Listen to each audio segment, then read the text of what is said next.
sabéis, la semana pasada, bueno, llevamos ya 2 o 3 semanas que estamos hablando acerca de Jesús como rey. Estamos estudiando la doctrina preciosa de Cristo y Cristología, que no hay ninguna doctrina como ella. Y estamos viendo en los últimos tiempos acerca de cómo Jesús es el Salvador, cómo Jesús es el Señor, cómo Jesús es el Maestro por excelencia, y ahora estamos viendo cómo Jesús es el Rey. Llevamos varias semanas y la verdad es que nos hemos quedado un poquito en el capítulo 18 y 19 de Juan, porque a mi entender son 2 capítulos muy importantes en cuanto a este tema de que Cristo es el Rey. Y es muy importante por los diversos actores que participan en esos capítulos, los diversos grupos que participan. Hemos visto que uno de esos grupos que participan y del cual después hay una interrelación muy importante y una conversación muy importante entre Pilato y Jesús, donde se habla acerca de Jesús como rey, y me parece muy interesante esa conversación. Hemos visto algunas de las cosas que hicieron los sacerdotes para matar al rey, algunas de las cosas que los sacerdotes y el pueblo judío, no solamente los gobernantes y los religiosos, sino el pueblo judío también, acompañaron para que los romanos pudiesen matar a Jesús. Y hemos visto que los sacerdotes acusaron a Jesús de malhechor, es decir, de ser un delincuente. Y se lo dijeron a Pilato, de ser un delincuente. Y es interesante que ellos mismos no tuvieron ningún reparo en que Barrabás saliese libre.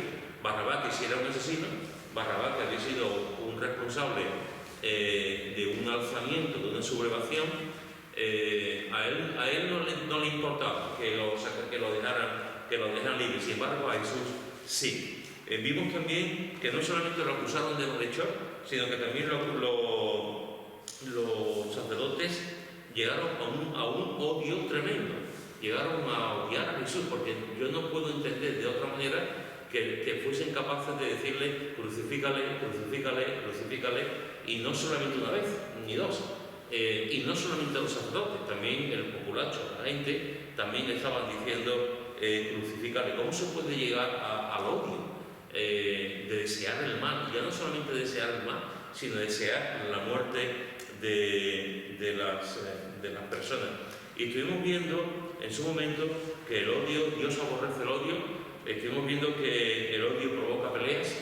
Estuvimos viendo que incluso el odio se puede disimular, que hay que ser un artista tremendo, hay que ser un actor muy consumado o una actriz muy consumada para poder disimular el odio, pero se consigue. Se puede disimular el odio. Y vimos también que los sacerdotes mintieron descaradamente, cuando dijeron no tenemos más rey que el César, cuando eso era mentira. Proclamaban por activa y por pasiva que su único rey era Dios, y no aceptaban la autoridad del Imperio Romano, ni aceptaban la autoridad del César. Al revés, muchos de los judíos estaban en una situación en la que se sublevaban, en el que no pagaban impuestos, y algunos usaban la violencia, como en el caso de los celotes, y no solamente de los celotes, sino también de otros grupos también. Y vimos que incluso su odio llegaba a tal punto que después de que mataran a Jesús, quisieron desprestigiarle y le dijeron a Pilato, no digan que era Jesús rey, sabéis que lo pusieron en latín, en griego y en arameo. Jesús, no, di que lo dijo él, que no era el rey de los judíos, que lo dijo él. Hasta ese punto estaba la situación. Pero si recordáis la semana pasada, esto que hemos visto así, de estos diversos pasos, estas diversas secuencias que dieron los sacerdotes hasta llegar a la muerte de Jesús, en realidad lo que había detrás y de fondo, lo que había era algo muy civilino, algo muy difícil de detectar, aunque aparentemente se pueda detectar, pero es más complicado de lo que pensamos cuando se habla de este tema, que fue lo que en realidad llevó a los judíos, llevó a los sacerdotes a presentar esa, digamos, denuncia de matar a Jesús a los romanos. Mirad lo que dice en Marcos capítulo 15, Marcos capítulo 15, versículos 6 al 10. Marcos capítulo 15, versículos 6 al 10. ¿Quién lo quiere leer, por favor? Marcos 15. Y Marcos 15, del 6 al 10. Y ahora bien, en el día de la fiesta, le soltaron un preso, cualquiera que pidiese. Y había uno que se llamaba Barrabás, preso con su compañero de motín, que había cometido homicidio en una revuelta. Y viendo la multitud comenzó a pedir que hiciese como siempre le habían hecho. Y Pilato le respondió diciendo: ¿queréis que os suelte al rey de los judíos? Porque conocía que por envidia le habían entregado los principales sacerdotes. Aquí está el motivo verdadero. Aquí está el motivo verdadero. Aquí está la razón exacta por la que los judíos, y en este caso los responsables espirituales, entre comillas, los religiosos, hicieron por envidia. Por envidia. O sea, realmente entregaron a Jesús, como dijo Carmilla la semana pasada o la otra, en una frase muy elocuente, porque se les acabó el chiringuito. Se les acabó el chiringuito. Esto da pena, ¿verdad? Pero podemos usar otra manera, podemos usar otra frase, pero es que es así. Ellos estaban enseñando una realidad, su realidad, estaban enseñando una serie de tradiciones, de enseñanzas, que no tienen nada que ver con la Escritura. Y Jesús viene a decir: no, esto no es así. Y lo que la Escritura dice es esto. Y ellos habían añadido, y habían puesto tradiciones, y habían encadenado a la gente. En vez de darles libertad, porque la palabra de Dios lo que hace es dar libertad, lo que habían hecho era encadenarles con sus santas tradiciones. Y cuando ellos ven cómo la gente se va detrás de Jesús, cuando ellos ven cómo la gente sigue a Jesús, cuando ellos ven que la gente escucha el mensaje de Jesús, y había miles de personas que seguían a Jesús, no lo olvidemos, había miles después, ¿verdad?, que muchos de ellos se fueron. Me recuerda un poco la oración que ha hecho Josefa antes, de la cantidad de gente que hemos conocido durante todos estos años, personas que han tomado una decisión por Cristo, pero no solamente aquí en nuestra iglesia, en todas las iglesias del mundo, de personas que han querido a Jesucristo y al cabo de un tiempo, de meses, de años, pues se van. No todos los que me dicen Señor, Señor, realmente son de Él, eso es así. Hay gente que han confiado, han creído en voz alta, han sido bautizados, algunos incluso como ancianos y como pastores de la iglesia, y al final, por motivo X, se han apartado del Señor. Con Jesús pasó igual, pero los judíos, los sacerdotes, fariseos, los propios judíos de la calle, veían como mucha gente seguía a Jesús, miles de personas. En el Sermón del Monte había mucha gente. Cuando Jesús hace la multiplicación de los panes y los peces, había más de 5.000 personas, y después de 4.000, había muchísima gente. Y después, cuando Jesús ya empezó a subir, digamos, lo que era seguirle, las implicaciones de seguirle, ya eso hizo que mucha gente se echara para atrás, ya eso hizo que mucha gente abandonara los caminos, porque no es lo mismo decir Jesús, sígueme, a decir sígueme y muere a ti mismo, es diferente.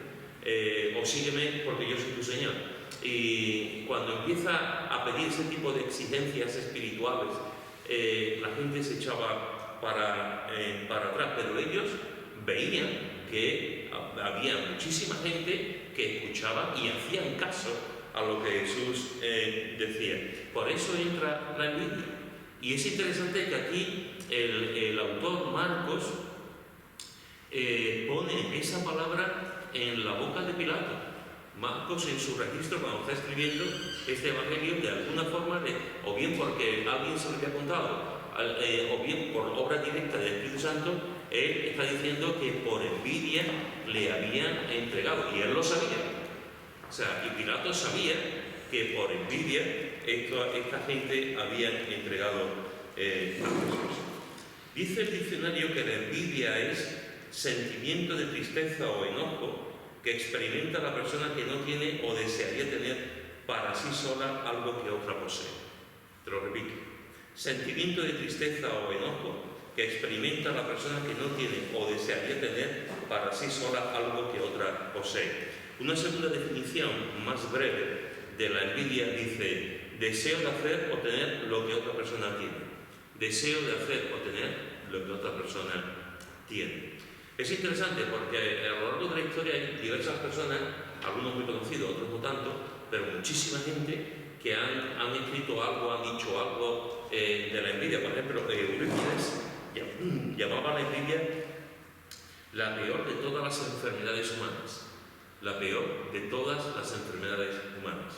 Quevedo, nuestro Quevedo, decía que la envidia es tan flaca y amarilla porque muerde y no come. La envidia es tan flaca y amarilla porque muerde y no come. Jackson Brown decía: la envidia es el homenaje que la mediocridad le rinde al talento. La envidia es el homenaje que la mediocridad le rinde al talento. Un escritor anónimo dijo: la envidia de un amigo es peor que el odio de un enemigo. Harold Coffin dijo: la envidia es el arte de contar las bendiciones del otro en lugar de las propias. Goethe dijo: no hay más que un paso de la envidia al odio. Otro escritor anónimo dijo en su momento: si me envidia es porque no sabes lo que tuve que sufrir para lograr ser quien soy. Napoleón dijo: la envidia es una declaración de inferioridad. Khalil Gibran dijo: el silencio del envidioso está lleno de ruidos. Y un escritor anónimo, que a mí me hace mucho, y con esto voy a terminar esta cita, un escritor anónimo dice: si la envidia es una enfermedad, entonces que te mejores. Si la envidia es una enfermedad, entonces que te mejores. Fijaros, hermanos y hermanas, que nos dice la Escritura una cosa muy... partimos de la base de que la envidia es pecado. Está muy claro en la Escritura que es pecado. Pero fijaros que la envidia nos dice también la Escritura que es una obra de la carne. La envidia no es espiritual, es una obra de la carne. Mirad lo que dice en Gálatas capítulo 5. Gálatas capítulo 5, versículo 19 al 21. Gálatas capítulo 5, versículo 19 al 21. ¿Quién lo quiere leer, por favor? Y manifiestas son las obras de la carne, que son adulterio, fornicación, inmundicia, lascivia, idolatría, hechicería, enemistad, pleitos, celos, ira, contiendas, disensiones, herejías, envidias, homicidios, borracheras, orgías y cosas semejantes a estas, acerca de las cuales os amonesto, como ya os lo he dicho antes, que los que practican tales cosas no heredarán el reino de Dios. Muy bien, como sabéis, el capítulo final, el capítulo 5 y parte del capítulo 6, está hablando de la dicotomía que hay, de la diferencia que hay entre el hombre espiritual y el hombre carnal, entre aquellos que andan en el espíritu y aquellos que andan en la carne. Los que andan en el espíritu tienen el fruto del espíritu, pero los que andan en la carne también tienen otro fruto. Ese fruto no se conoce tanto, aunque lo sabemos. Cuando hablamos del fruto del espíritu, pues hablamos del amor, de la bondad, de la templanza, etc. Pero cuando hablamos del fruto de la carne, quizás no le estamos dando la importancia que tiene, pero es muy importante porque todas estas palabras que se han leído, que Pepe ha leído, nos está hablando del adulterio, nos está hablando de la fornicación. ¿No? ¿Os suena esto? Hoy del siglo de hace 20 siglos. Adulterio, fornicación, inmundicia, lascivia, idolatría, hechicerías, enemistades, pleitos, celos, contiendas, disensiones, herejías, envidias. Es decir, lo que Pablo escribió hace 2000 y pico de años, y en otras partes del Escritura también se menciona, es exactamente lo que está pasando hoy en día. exactamente lo que está pasando hoy día. ¿Por qué? Porque el corazón del ser humano siempre es el mismo. Cambian las circunstancias, cambian las situaciones, cambiamos físicamente. Hoy tú miras hacia atrás y esta España nuestra no es lo mismo que hace 50 años, ni mucho menos, ni hace 25. Esta España nuestra ha cambiado de la noche a la mañana. Podemos vivir mejor, tenemos más cosas, tenemos más ropa, tenemos más seguridad social, hay muchísimas cosas que han cambiado para mejor en ese sentido, pero el corazón sigue siendo igual. El corazón sigue siendo igual. Y el corazón, el fruto de una persona que vive en pecado, que vive en la carne, el fruto es este tipo de cosas. Y una de esas cosas es la envidia. Hasta tal punto que mira lo que dice también en el versículo 26, que te quedas un poquito ahí, te quedas un poco como perplejo, como diciendo, pero esto puede ocurrir. Mira lo que dice: no nos hagamos vanagloriosos, irritándonos unos a otros, envidiándonos unos a otros, durante muchos meses, como recordaréis, estuvimos estudiando, empezamos cuando teníamos la comunidad online, después de la iglesia, teníamos reunión que no podíamos congregarnos, empezamos a estudiar la bendita enseñanza de la iglesia de los unos a los otros, y estuvimos viendo todas las veces, llevamos meses, estudiando todas las veces que aparece la expresión los unos a los otros, orar los unos por los otros, soportar los unos a los otros, perdonar los unos a los otros, etcétera, etcétera. Muchísimas. Hay más de 20 y tantos en este sentido. Pero lo que no puede, de alguna forma, que te sorprende mucho, es que en una iglesia,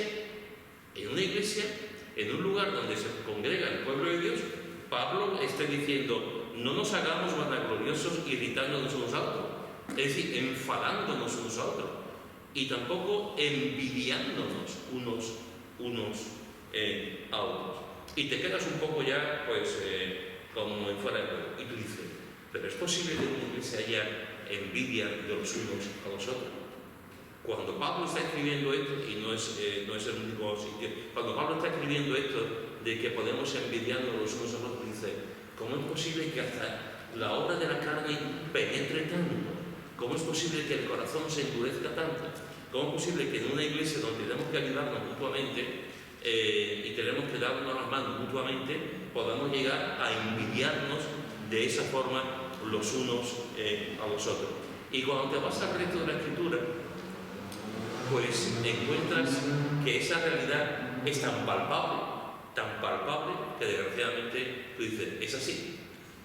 Incluso en la propia iglesia también nos envidiamos los unos a los otros. Mira lo que dice en Números, en el capítulo 12, versículos 1 y 2. Números, capítulo 12, versículos 1 y 2. ¿Quién lo quiere leer?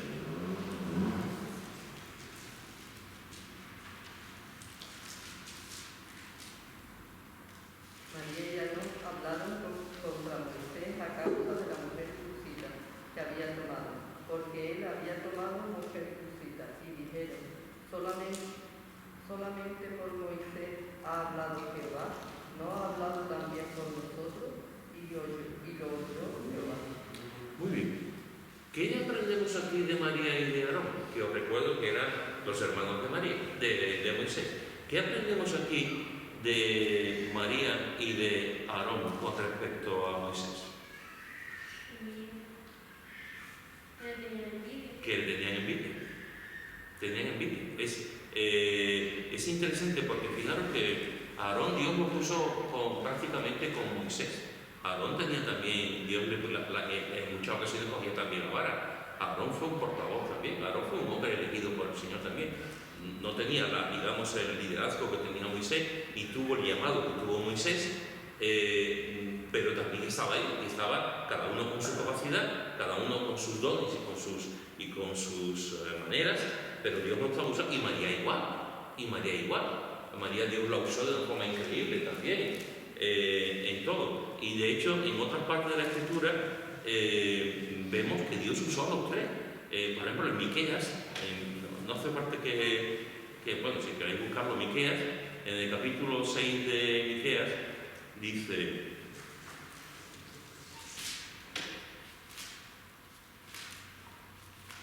Miqueas capítulo 6, versículo 4, dice así.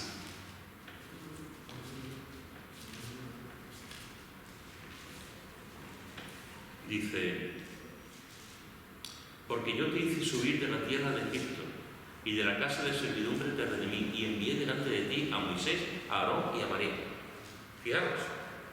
O sea, Dios llamó a Moisés, a Aarón y a María, y los puso en Israel. Y aquí el profeta lo está diciendo, y está diciendo que no solamente fue Moisés, aunque él tuvo, digamos, la mayor responsabilidad, sino que también Dios puso a sus hermanos, y históricamente están ahí, y están en la Escritura, y están reflejados ahí, que los puso también en su servicio. Sin embargo, tuvieron vida.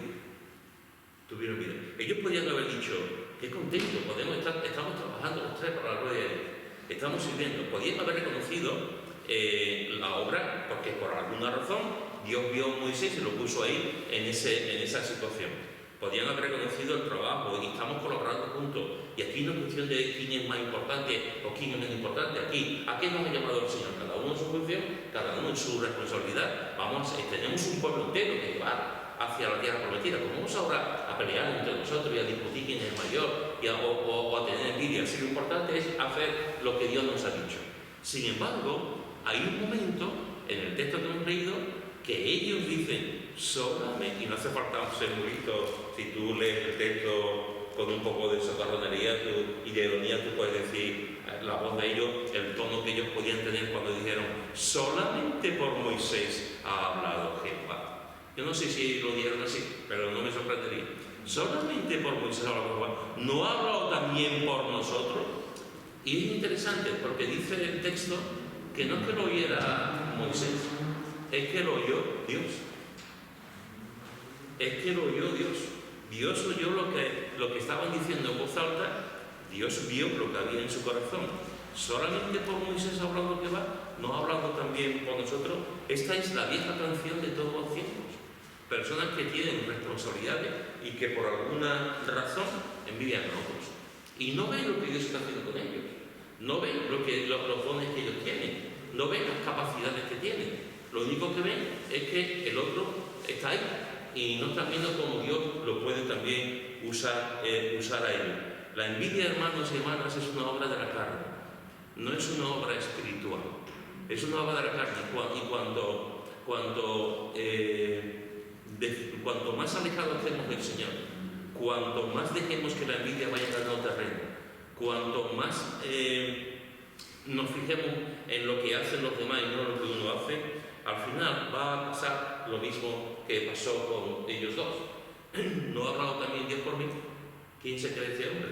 Y Dios escuchó. Fijaros que dice el texto que aquel varón Moisés era muy manso, más que todos los hombres que había sobre la tierra. Y Dios lo tuvo que disciplinar. Y no lo disciplinó mal, porque del que hablaba, del que tenía envidia, se puso a hablar por ella. Y digamos que a Aarón no lo disciplinó, pero a María le disciplinó durante unos cuantos días con la lepra.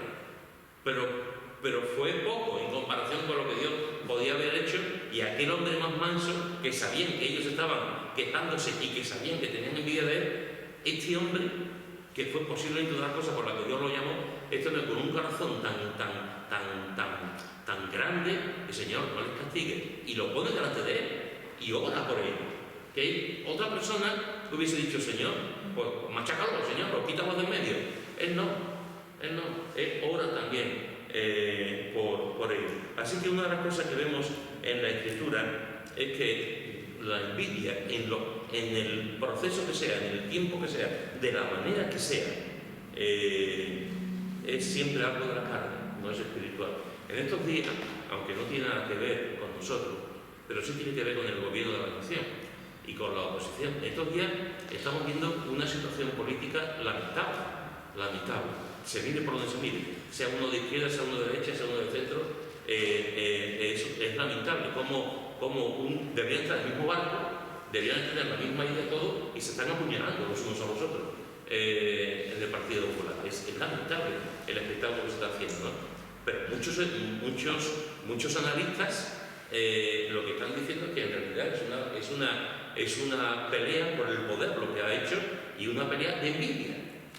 Porque uno envidia el tirón de la otra y la otra envidia. O sea, una lucha de poderes nacidos de la envidia y del poder que uno pueda tener. Hermanos y hermanas, la envidia es una obra de la carne. No lo olvidemos nunca y no podemos argumentar ni podemos poner excusa ante una situación que es un pecado y que puede producir mal, irritándonos y envidiándonos los unos a los otros. Mirad lo que dice en 2 de Corintios capítulo 12, 2 de Corintios capítulo 12, versículo 20. 2 de Corintios capítulo 12, versículo 20. ¿Quién lo quiere leer, por favor?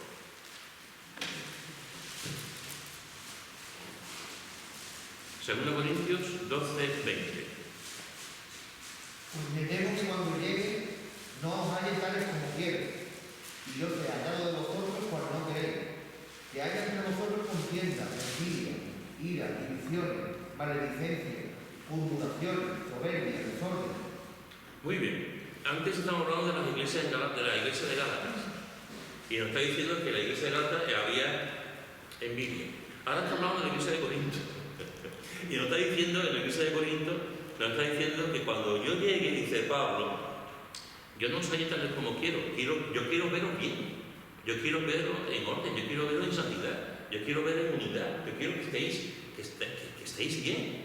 Y me temo que cuando llegue entre vosotros habrá contiendas, envidias, iras, divisiones, maledicencias, murmuraciones, etcétera, etcétera, etcétera.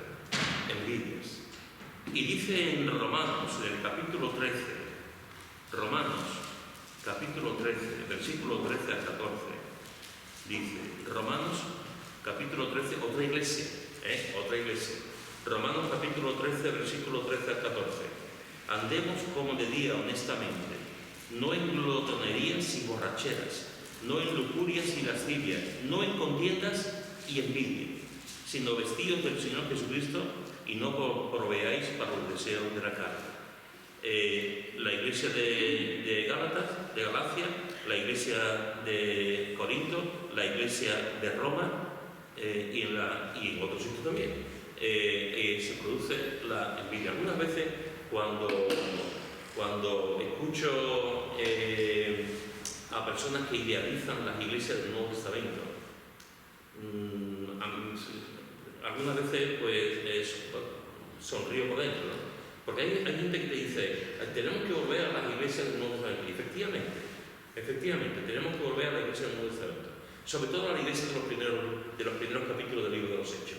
Esa iglesia que nos da vigor, que nos da fuerza, que nos anima, que estaban todos a una. Esa iglesia del Nuevo Testamento, esa iglesia de Jerusalén, era una iglesia realmente preciosa, hermosísima. Bajo la bendición, por eso la gente se convertía, porque el Señor añadía cada día a la iglesia los que habían designado, porque era una iglesia que estaba andando en completa sumisión y en completo amor los unos a los otros. Pero cuando tú ves el resto de las iglesias del Nuevo Testamento, incluso la iglesia de Jerusalén tuvo en su momento también su problema, cuando tú ves las iglesias, ¿dónde está el idealismo? ¿Dónde están las iglesias que estaban siempre bien, que no había ningún problema? Todas las iglesias del Nuevo Testamento tenían problemas. Todas las iglesias del Nuevo Testamento muchas estaban siendo atacadas por falsas doctrinas, por falsos maestros, por gente que se encubierta. Se predicaba el Evangelio, como dice Pablo en Filipenses, incluso por envidia. O sea, por envidia se puede predicar el Evangelio. Pues Pablo lo dice, que se puede predicar el Evangelio por envidia. Y en muchas situaciones, en muchas iglesias, había una situación como esta. Y pregunto yo, ¿cómo es posible que en una iglesia podamos tener envidias? ¿Y cómo es posible que en una iglesia podamos llegar a una situación de contienda sin envidia? ¿Por qué se origina esto? ¿Por qué? ¿Qué piensas? Por la falta de amor. Por la falta de amor. Bien, eso es una buena respuesta.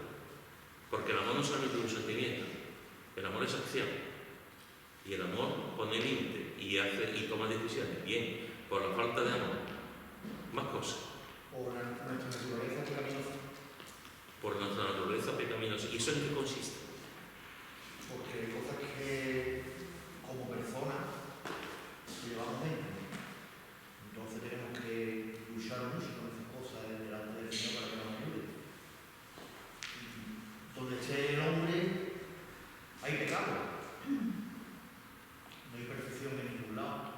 Entonces donde hay un grupo de más de dos hay polémica y problemas. ¿Alguien más? Puede ser falta de humildad, el no reconocer que el otro puede saber más que tú o que puede aportar más. Puede ser, no, es un motivo por el que hay envidia, no reconocer o no querer reconocer el trabajo de la otra persona. Sí. ¿Alguien más? Por la falta de gratitud y de contentamiento. Porque si estamos completos en Cristo y somos conscientes de que con Él lo tenemos todo, no tenemos por qué envidiar a nada ni a nadie. Pero desde el momento que desviamos nuestras miradas a otros lados y no a lo completo que estamos en Él, o estamos faltos de gratitud o faltos de contentamiento ante la situación que el Señor está permitiendo que nos ocurra, entonces estamos abriendo ya la puerta a la envidia. Por soberbia. ¿Perdón? Por soberbia. Por soberbia, por orgullo. Bien, soberbia. Porque yo estaba no en la línea de la envidia, sino en la línea de la humildad. No reconocer lo que te ha dicho, no Sí, sí. reconocerlo. Sí, sí. Yo creo que va más en la línea de la humildad. Eso es lo que pasaba con los hermanos de Moisés, que no estaban reconociendo, ellos, mira que Dios los estaba usando. Tendrían que estar súper contentos porque Dios lo estaba usando. Sin embargo, estaban envidiando lo que el otro estaba haciendo. Pero yo creo que también va el querer ser más que los demás y lo que es la vanagloria. Entonces, si yo veo que aquella persona es más capaz que yo y puede hacerlo, la envidia me corroe a mí porque yo quiero tener ese poder y tener el carisma o que las personas estén pendientes de mí más que de la otra persona. Entonces ahí va, se reúne todo lo, como ha dicho, la soberbia, la vanagloria, el orgullo, la falta de humildad, el no estar contento con lo que tiene. Yo creo que ahí va un cúmulo de cosas. Y en general el no querer someterse a Dios, principalmente. Si nos sometiéramos a Dios, se quitaría toda esta envidia. Y la envidia conlleva todo esto. En esa línea que está diciendo Chari, fijaros en este texto. En Primera de Pedro, capítulo 2, versículo 1. Primera de Pedro, capítulo 2, versículo 1. ¿Quién lo quiere leer?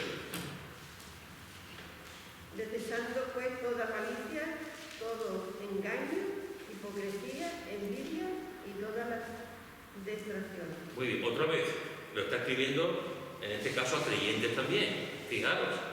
Y está diciendo, desechando pues toda malicia, todo engaño, hipocresía, envidias y todas las distracciones. Distracciones significa murmuración. Y todas las murmuraciones, desechando eso. Pero fijaros que dice, ante la malicia, ante el engaño, ante la hipocresía, ante la murmuración y ante la envidia, dice, desechar. Esto es tan imperativo, esto es un mandato.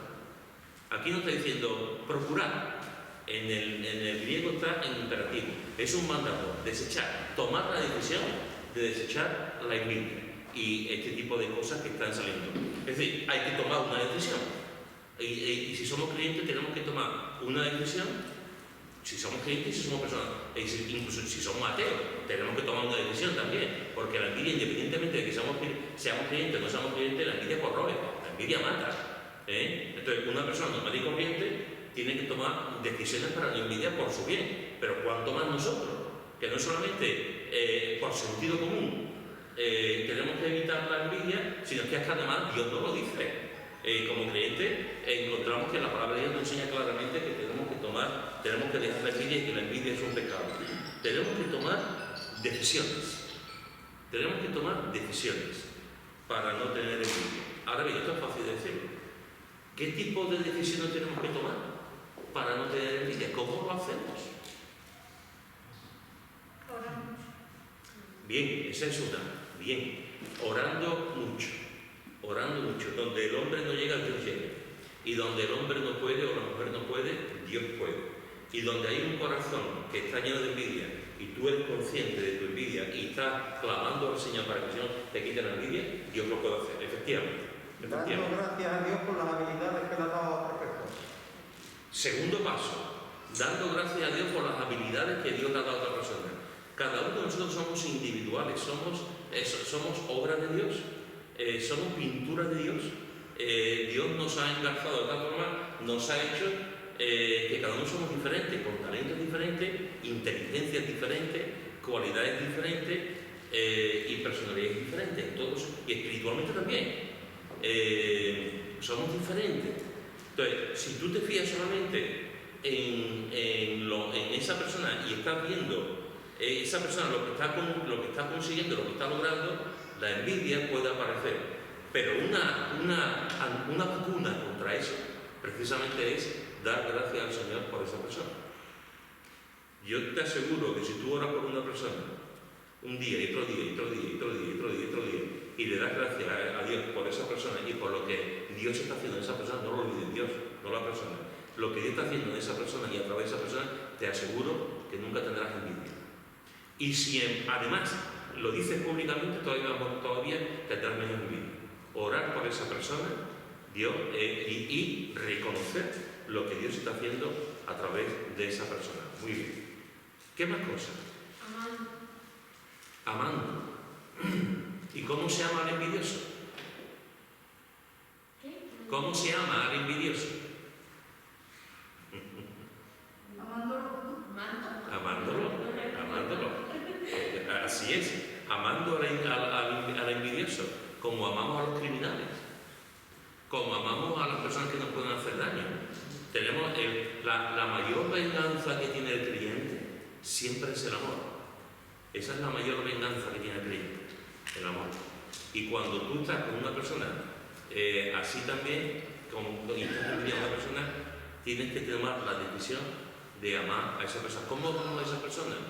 Pues amamos a esa persona orando y amamos a esa persona viendo las cosas buenas que tiene esa persona. ¿Qué más?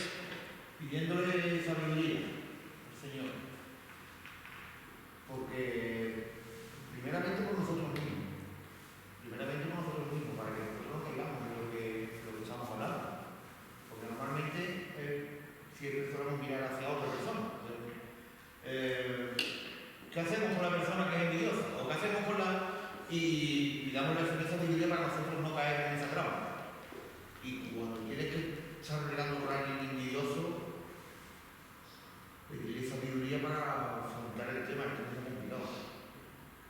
El tema es muy complicado. Muy complicado.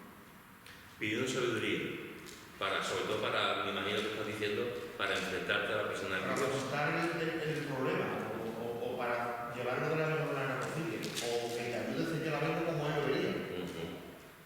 Muy bien. Complicado.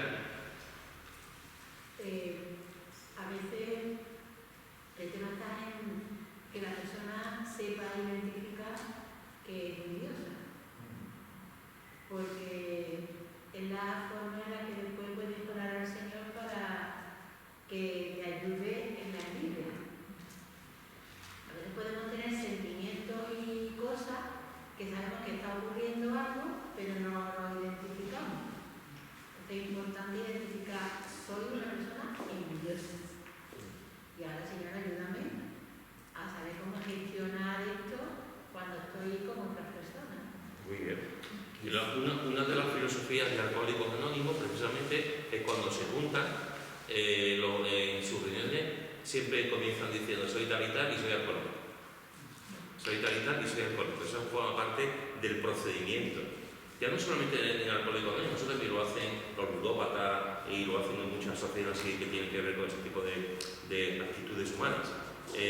Cuando una persona no es consciente de que es envidioso, ¿cómo va a remediar el tema?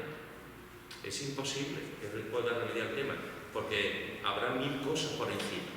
Para que realmente esa persona deje de tomar envidia, tiene que reconocer que es envidioso. Y hay varios tipos de envidiosos. Hay personas que son envidiosas de todo y de todos.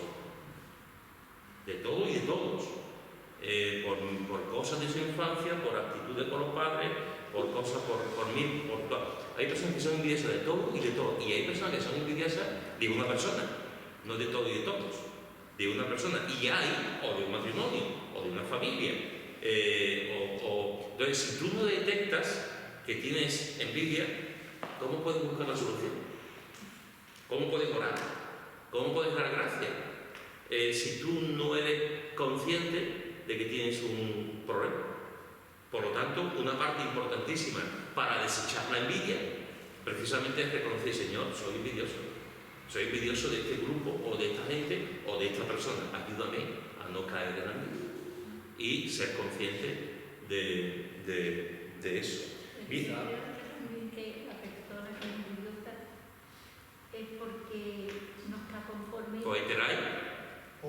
La persona que es envidiosa creo que es que no está conforme como es él, como es la persona, como es él, no ve los dones que tenga o la forma de ser de la persona, si está conforme una persona con lo que como Dios la ha hecho y como es, pues no debería de tener envidia, porque está conforme como ella es o es.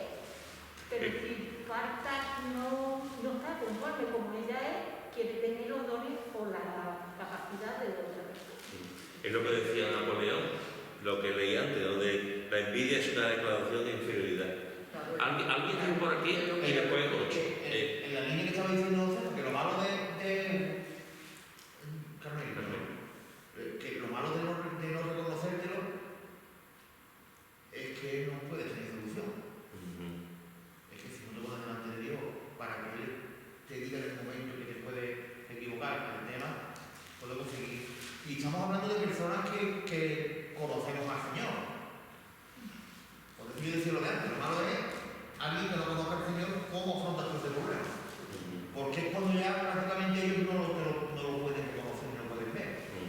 Y tienes que hablarle con mucha sabiduría o tienes que intentar hablar de los demás siempre bien para que esa persona disfruta con la crítica o disfruta con... Y por eso digo que es muy complicado el tema. Es complicado por nosotros mismos que estamos en el Señor con todas las personas que conocemos, familiares, amigos, íntimos, que tienen ese problema. Es complicado. Yo decía algo. Sí, yo iba a decir, pero bueno, ya lo dijo Carmen. Es que una cosa que puede dar pie a la envidia es la autoestima baja de sí mismo. Una persona con la autoestima baja da pie a la envidia, como decía Carmen, porque no se acepta como es, o no se quiere a sí mismo en el buen sentido de la palabra. Y a lo mejor ve en otro lo que le gustaría hacer y entonces eso lo lleva a la envidia hacia esa persona. Conchi, ¿qué decías? Lo mismo más o menos que ha dicho Pepe, que yo creo que a la envidia lo que llega es a través de las inseguridades y de eso, de apreciar más como es o lo que tiene otra persona que lo que tú tienes. Y la verdad es que yo pienso de que la envidia es algo muy doloroso, porque la persona envidiosa es que ni siquiera disfruta de lo que tenga o de lo que sea esa persona, porque está tanto deseando de los demás o de alguna persona en concreto que al final acaba por no disfrutar de lo que es o de lo que tiene. Si es material, no disfrutas de lo que tiene, y si es en otro ámbito, pues no disfrutas de lo que es. Y entonces yo creo que es la inseguridad, los complejos, todo eso es lo que lleva a la envidia. Y lo peligroso es que se puede llegar a alegrar del mal del otro. Y llega un momento que la envidia es muy peligrosa, así que la madre de la calumnia. La envidia es muy peligrosa porque la envidia también tiene un montón de ramificaciones malas. Y una de ellas es incluso por esa envidia de alegrarse si a otra persona le sale mal un negocio, le sale mal un trabajo, si lo despiden, si se le rompe el coche. Hasta ahí podemos llegar hasta incluso de alegrarnos del mal de esa persona a la que envidiamos. Está a la cabeza impetuoso el furor. Mas ¿quién podrá sostenerse delante de la envidia? Número uno. El número uno. Y no lo podemos excusar con complejos ni frustraciones ni nada. El pecado es pecado. Pero yo creo que hay... Grados de envidia. Claro, yo creo que hay grados, porque hay personas que son envidiosas de otra persona, porque quisieran ser como esa persona. Y hay otras que por todo, tienen envidia. Pero claro. Todas las cosas. Entonces, Pero yo veo que el problema de la persona envidiosa, la raíz está en que no reconoce que es envidiosa. Ese es el problema, que no se reconoce. Pero estamos hablando de creyentes, de hijos de Dios nacidos de nuevo. Pero creyente es que yo he llegado a conocer personas creyentes y además con un grado de que se ve muy espiritual o se da de muy espiritual y conoce la escritura y conoce todas las cosas, pero esa raíz de envidia él no se siente como envidioso, él o ella no se siente como envidioso, sino que critica lo que el otro hace, como que esté bien, para él está mal. Y lo peor del envidioso es de quien se rodea. Entonces yo creo que tenemos que tener mucha sabiduría, como antes decía Manolo, de tener mucha sabiduría, porque juntarte con una persona envidiosa puede hacer mucho daño. Porque hace mucho daño, porque es que te va carcomiendo y te está haciendo ver lo que tú no ves. Y sería muy cómodo que al final te lo crees. Al final tú crees ya todo lo malo que te está diciendo. Entonces yo creo que es un tema peligroso y que está ahí. Y que yo creo que todos conocemos personas y nos rodeamos de personas, y aquí tenemos que orar, pedir mucha sabiduría a Dios y saber cómo actuar. Porque a la persona envidiosa tú no le puedes decir, antes ya digo que eres muy envidioso. Eso no es así. Te lo cargas. Te lo cargas en el sentido de que peor se pone. Y más ataca a la otra persona. Entonces, es un tema muy peliagudo. Esto que estás diciendo de los grupos, esto es una inclinación natural, porque los envidiosos se juntan, los carnales se juntan, los tóxicos se juntan, los espirituales se juntan. O sea, cada uno busca con quién está mejor acompañado. Y eso es así. O sea, nos juntamos con las personas que nos identificamos. Algunas veces para muy mal y otras veces, gracias a Dios, para muy bien. Pero normalmente la conducta del ser humano es así. Y fijaros que en este sentido también, cuando Pedro nos está diciendo que tenemos que tomar alguna decisión y tenemos que poner las cosas claras, y hemos hablado un montón de situaciones, de decisiones que podemos tomar para no caer en la envidia, que por cierto, dejamos deciros que la envidia no tiene edad, esa es otra. La envidia, un niño con 10 años puede tener envidia y una persona con 90 puede tener envidia. O sea, a veces pensamos que con el paso de los años uno va aprendiendo y no siempre es así. La envidia no tiene ni sexo, ni tampoco tiene la envidia carácter social. Hay ricos que tienen envidia de otros y hay pobres que tienen envidia de otros. O sea, como he dicho al principio, está en el corazón del ser humano. Hay un texto en 2 de Corintios, en el capítulo 10, 2 de Corintios, capítulo 10, versículo 12, que dice así. 2 de Corintios, capítulo 10, versículo 12. ¿Quién lo quiere leer, por favor?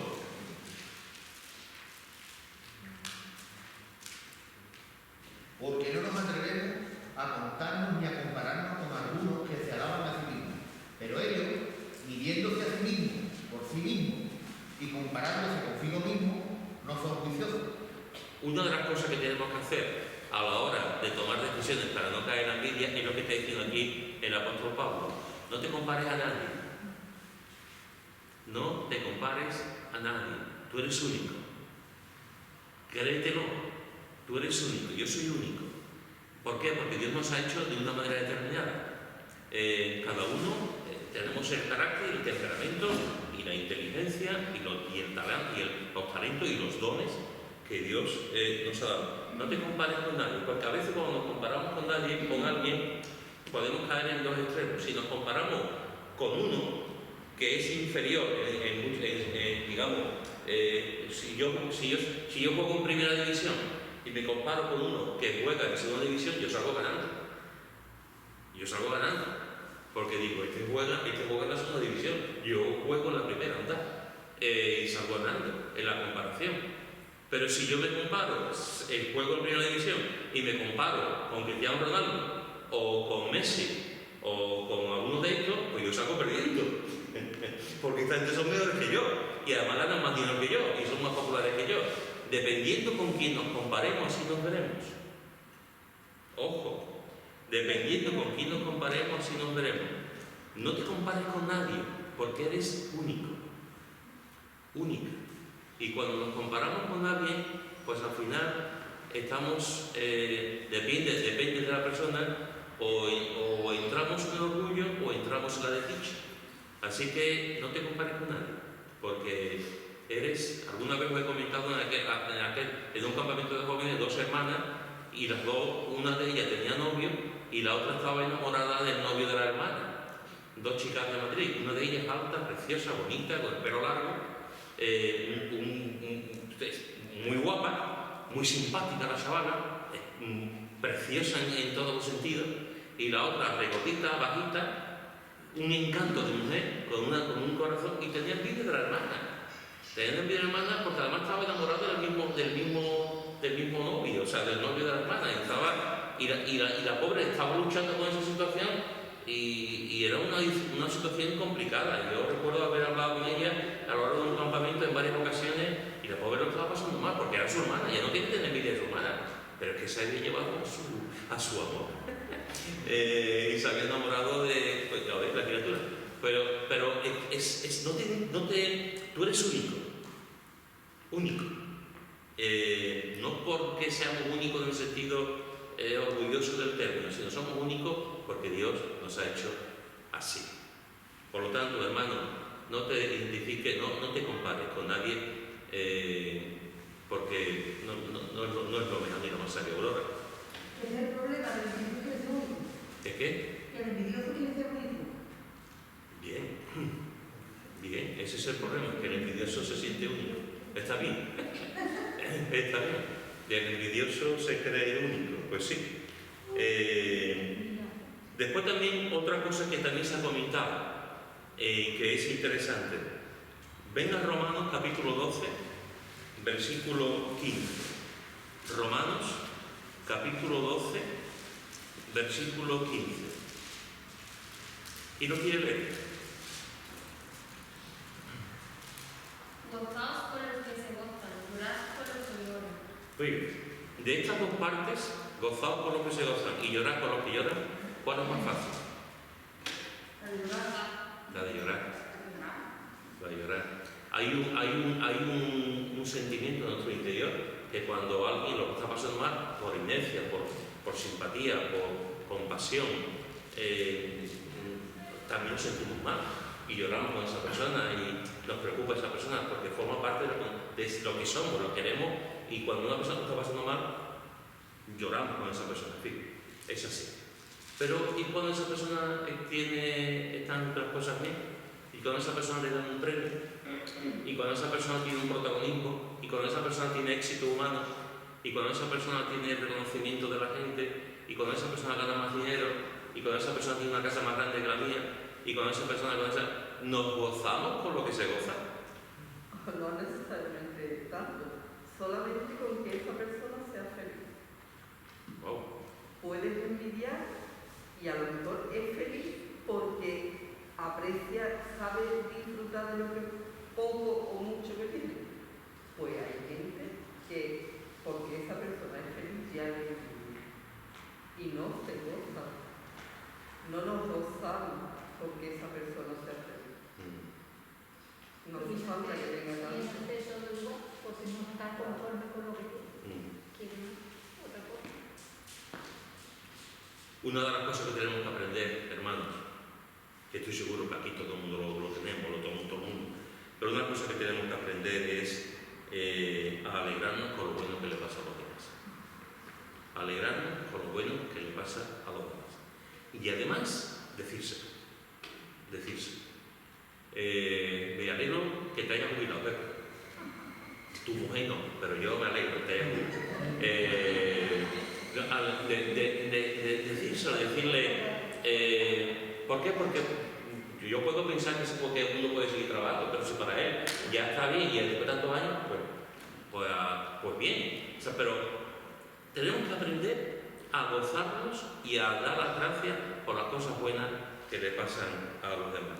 Y como también se ha dicho antes, ora y da las gracias por la persona que tú intuyes, que tú puedes ver, que puedes vivir. Si tú estás viendo que en tu corazón hay un poquito, cada vez más, un poquito más, con una persona, para el carro y ponte a orar y a dar gracias por esa persona, antes que eso pequeñito que ha nacido sea más grande. Y llega un momento en que como bola de nieve te aplasta. Entonces, antes que pase eso, ora y da gracias al Señor cada día por esa persona. Hermanos, ya terminamos.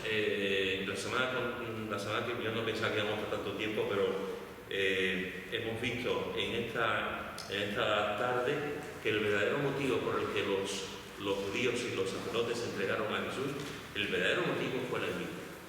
La envidia. Estaban envidiosos de lo que Jesús estaba enseñando, haciendo y de cómo la gente estaba escuchando y siguiendo a Jesús. Hemos visto que la envidia es una obra de la carne y que no es espiritual, y que muchas iglesias del Nuevo Testamento, uno de los problemas que tenían precisamente era el de la envidia, que se puede desarrollar tristemente en la iglesia. Y también hemos visto que tenemos que tomar decisiones para no tener envidia. Y una de esas cosas que tenemos que tener muy claro es reconocer. Si no reconocemos, difícilmente vamos a tomar las decisiones adecuadas para no tener envidia. La semana que viene continuamos. ¿Alguna pregunta, algún comentario? Pues a ti se lo ha dado la pregunta.